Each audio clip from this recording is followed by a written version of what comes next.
Assalamualaikum warahmatullahi wabarakatuh. Saya Hesti Ningtyas Yuli Pratiwi dari S3 TEP UM 2023. Pada kesempatan kali ini, saya akan mempresentasikan terkait dengan eksplorasi peran ICT dalam pembelajaran berdiferensiasi pada kurikulum Merdeka. Pendahuluan, standar dan kualitas pendidikan diatur dalam Undang-Undang Nomor 20 Tahun 2023 tentang Sistem Pendidikan Nasional yang mencakup standar pendidikan dan tenaga kependidikan, kurikulum, fasilitas, serta prosedur penilaian dan akreditasi. Lahirnya kurikulum merupakan upaya untuk meningkatkan kualitas pendidikan melalui perbaikan dalam metode pengajaran, penilaian, dan sumber daya pendidikan. Dengan mengintegrasikan metode pengajaran yang efektif, inovatif, dan menekankan pada pembelajaran aktif, kurikulum diharapkan dapat membantu menciptakan pembelajaran bermakna dan berkualitas tinggi yang berorientasi kepada kebutuhan, kemampuan, dan karakteristik setiap peserta didik. Seperti yang kita ketahui bahwa setiap peserta didik memiliki latar belakang, minat, kemampuan, gaya belajar, dan kecepatan belajar yang berbeda-beda. Kebutuhan belajar yang beragam ini antara peserta didik dapat diakomodasi salah satunya melalui pembelajaran berdiferensiasi. Guru dapat memanfaatkan berbagai metode, media, bahan ajar, serta berbagai aktivitas penyelidikan laboratorium. Guru dapat meminta peserta didik membuat agenda dengan memilih cara belajar, baik berupa tugas, proyek, portofolio, yang melibatkan peserta didik dalam bermain peran. Nah, di sini fungsi dari learning modalities atau dikenal dengan VAK atau visual, audio, auditory, dan kinestetik. Nah, modalitas belajar visual memungkinkan individu untuk lebih mudah memahami informasi melalui gambar. Nah, otak ini mampu mengolah informasi visual dengan sangat efisien, sehingga mengingat gambar atau foto yang jelas itu lebih mudah daripada mengingat apa yang diucapkan atau ditulis oleh seseorang. Yang kedua adalah modalitas belajar auditori. Ini merupakan cara belajar di mana informasi diterima melalui pendengaran. Peserta didik dengan modalitas ini sering mengajukan pertanyaan dan menggunakan diskusi untuk memahami dan merespon suatu materi. Ketika dalam modalitas auditori ini, mungkin peserta didik ini cenderung berbicara dan membaca dengan lebih lambat untuk memahami semuanya. Selanjutnya, modalitas belajar kinestetik ini melibatkan fisik dengan cara yang paling tepat digambarkan sebagai belajar sambil melakukan atau learning by doing, baik melalui aktivitas fisik langsung, pengalaman, atau melalui gerakan saat berpikir atau belajar. Penting kita sadari bahwa dari ketiga yang telah kita uraikan, terutama di modalitas belajar, tidak ada keharusan bahwa peserta didik ini harus menggunakan hanya satu modalitas belajar saja. Sebaliknya, peserta didik dengan menggabungkan modalitas belajar, ini bergantung pada situasi dan kebutuhan pembelajar itu sendiri. Sebaiknya guru tidak menetapkan stereotip tentang tipe peserta didik tertentu, melainkan memahami bahwa mereka bisa menjadi pembelajar multimodal yang mampu memanfaatkan berbagai modalitas pembelajaran tergantung pada konteksnya. Keterkaitan modalitas belajar dalam pembelajaran berdiferensiasi dengan ICT. Jadi ICT ini memegang peranan yang sangat penting. ICT berperan dalam memperluas menyederhanakan akses dari berbagai sumber pembelajaran termasuk sumber daya online.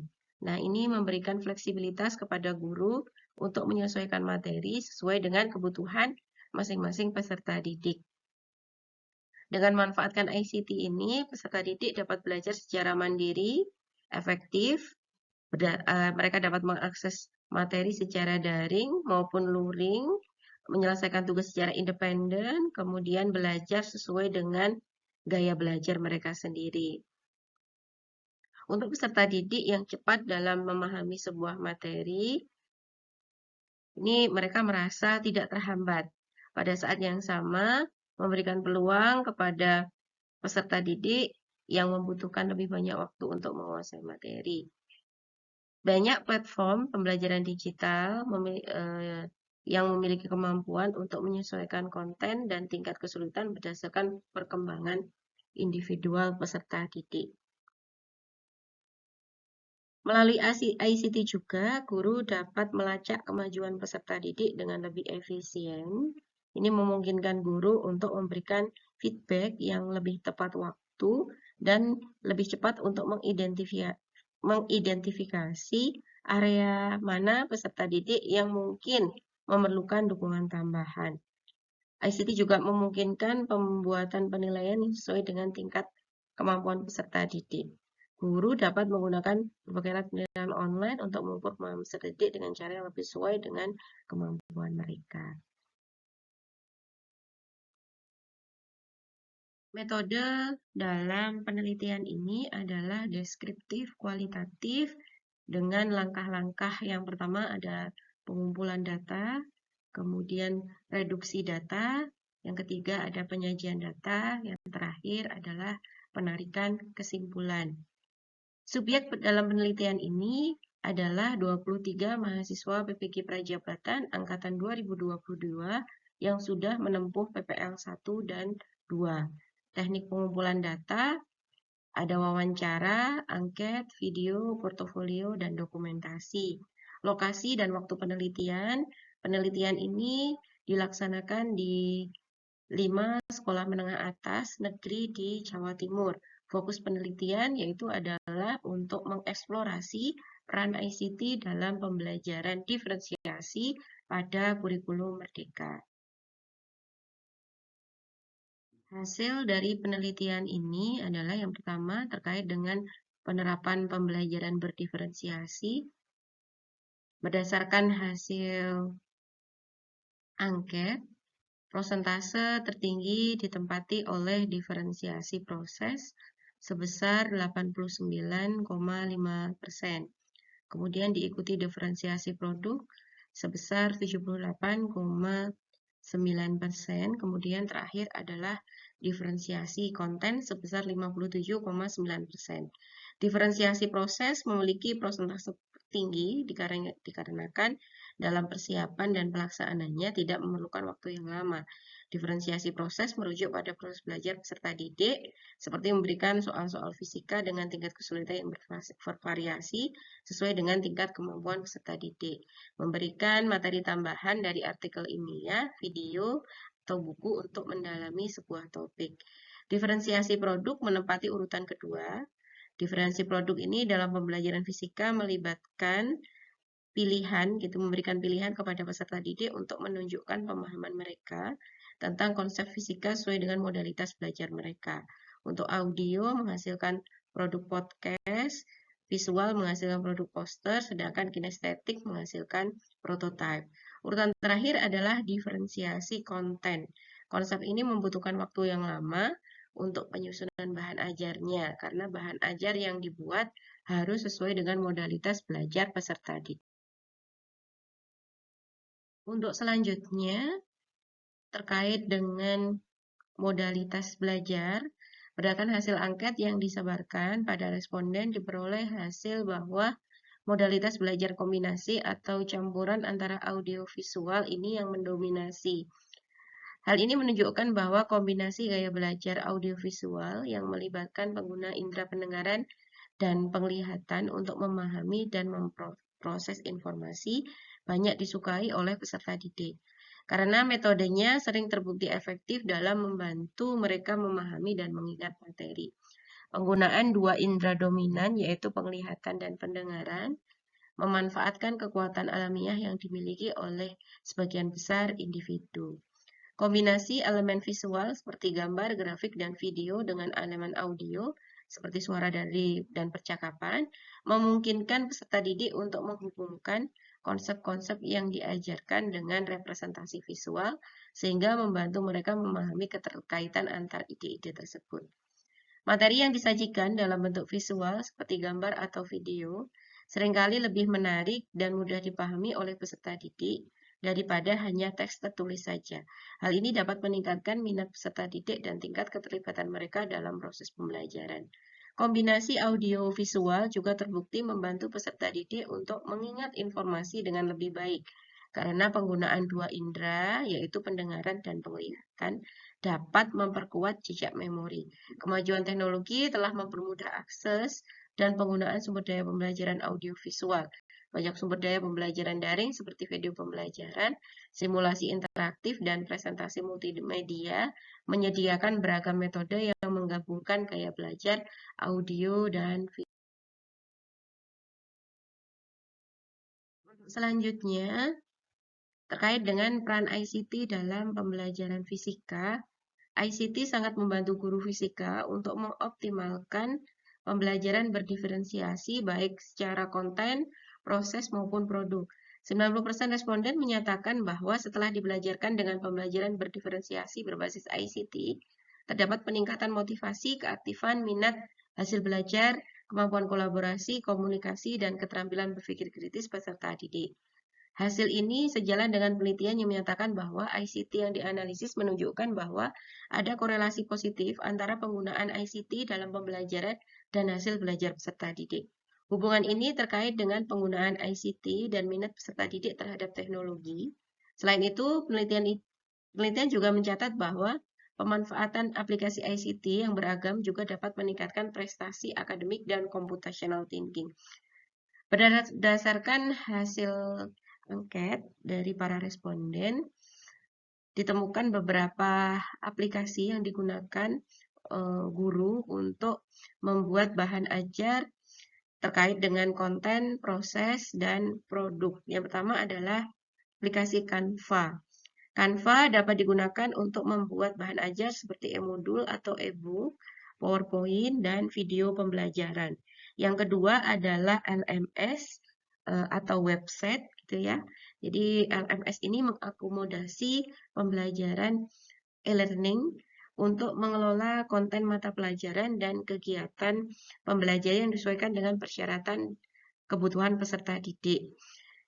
Yang ketiga adalah sosial media, dalam hal ini YouTube, Facebook, Instagram, dan yang lainnya. Sumber-sumber belajar di sana terdapat sumber-sumber belajar tambahan seperti video pembelajaran, artikel, dan presentasi fisika yang relevan.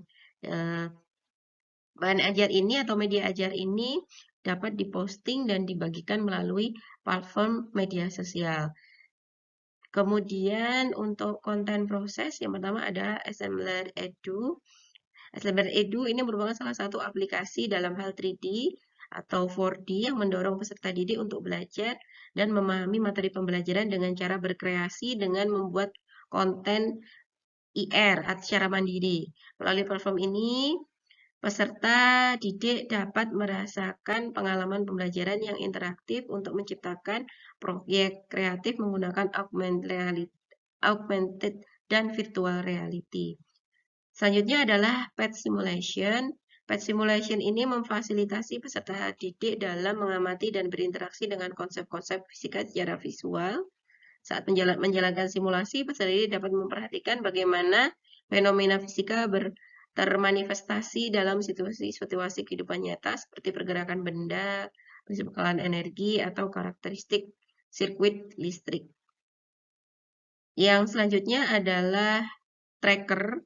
Tracker ini perangkat lunak open source yang digunakan untuk menganalisis gerakan objek dalam video atau gambar. Aplikasi ini berguna dalam berbagai konteks, termasuk ilmu fisika, ya, biologi, rekayasa, dan ilmu komputer. Selanjutnya adalah puzzle maker.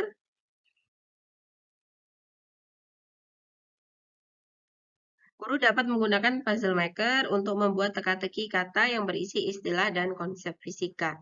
Selanjutnya adalah diferensiasi produk. Yang pertama ada Google Form. Guru dapat membuat kuesioner atau survei, kuis interaktif, tugas atau proyek Kemudian untuk mengumpulkan data eksperimen fisika, menyusun pertanyaan diskusi tentang konsep fisika, dan sehingga dapat memberikan feedback gitu ya. Kemudian juga dapat dipakai dalam eksperimen virtual. Yang selanjutnya adalah quizzes. Quizzes ini digunakan sebagai platform pembelajaran berbagi game yang memungkinkan guru untuk membuat kuis online interaktif dan menyenangkan untuk peserta didik. Selanjutnya adalah Spotify. Spotify dapat digunakan untuk podcast yang membahas topik-topik sains dan fisika. Guru dapat mencari podcast yang relevan dengan materi pembelajaran fisika dan menggunakannya sebagai sumber tambahan untuk pemahaman konsep. Berdasarkan hasil penelitian, diperoleh beberapa dampak pembelajaran berdiferensiasi, baik itu untuk siswa, guru, dan sekolah. Bagi siswa, dengan adanya pembelajaran berdiferensiasi, ini dapat meningkatkan motivasi, mengembangkan keterampilan seperti kerjasama, pemecahan masalah, dan kemandirian. Kemudian, dari segi guru, ini dapat mengembangkan keterampilan yang lebih baik dalam merencanakan, mengelola, dan mengevaluasi pembelajaran serta dapat meningkatkan kualitas pengajaran. Bagi sekolah, pembelajaran berdiferensiasi ini dapat meningkatkan kualitas pendidikan yang lebih baik karena berfokus pada keberagaman peserta didik dan untuk mendukung pencapaian mereka. Balik ke kesuksesan pembelajaran berdiferensiasi, juga terdapat beberapa kendala yang dialami guru. Yang pertama adalah kendala fasilitas sekolah yang kurang memadai. Jadi ada beberapa sekolah yang belum mampu untuk mengakomodir 3 modalitas belajar siswa. Kemudian yang kedua adalah membutuhkan waktu yang cukup lama, mempersiapkan sumber belajar media yang bervariasi. Yang ketiga adalah sulitnya mengkondisikan peserta didik di awal pembelajaran. Yang keempat adalah pemetaan yang kurang akurat dari tes diagnostik. Yang kelima adalah kewalahan dalam menyusun rubrik penilaian. Yang keenam, pada materi yang abstrak, terkadang kesulitan untuk membuat diferensiasi pada modalitas belajar kinestetik. Yang ketujuh, kurangnya referensi tentang menyajikan pembelajaran berdiferensiasi konten.